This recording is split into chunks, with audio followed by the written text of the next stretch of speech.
মানুষের জন্য যমুনার বেড়িবাঁধ, মাহমুদনগরের ব্রিজ এবং কাশীনগরের ব্রিজ, প্রিয় ভাইরা, আর একটি ইকোনমিক্যাল জোন চেয়েছি আমি আমার টাঙ্গাইল সদরের জনগণের কর্মসংস্থানের জন্য।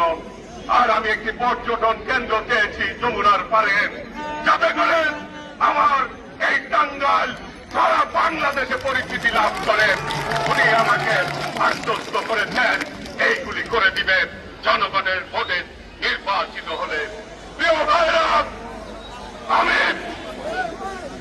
দায়িত্বহীন ভাষায় বলতে চাই, আমার নেত্রী, আমার নেতা দেশ নায়ক তারেক রহমান দিয়েছেন। প্রিয় ভাইরা, এই নির্বাচন আদায় করতে গিয়ে আমরা 14 সালে ভোট দিতে পারি নাই, 18 সালে পারি নাই, 24 সালে পারি নাই। এই ভোটের অধিকার প্রতিষ্ঠার জন্য সারা বাংলাদেশে আমি তারুণদের সমাবেশ করেছি।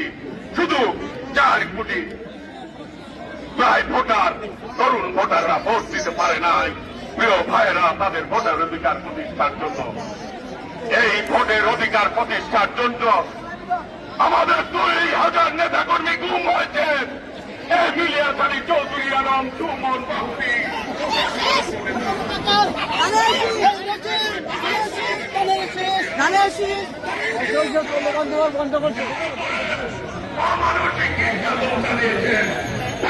সরকার। প্রিয় ভাইরা, সেই নেত্রী আর নেই। আমাদের অসংখ্য নেতা নির্যাতন ভোগ করেছে নির্বাচন অধিকার আদায়ের জন্য। আমি ব্যক্তিগতভাবে 5.5 বছরের অধিক জেলের জীবন কাটিয়েছি। প্রিয় ভাইরা,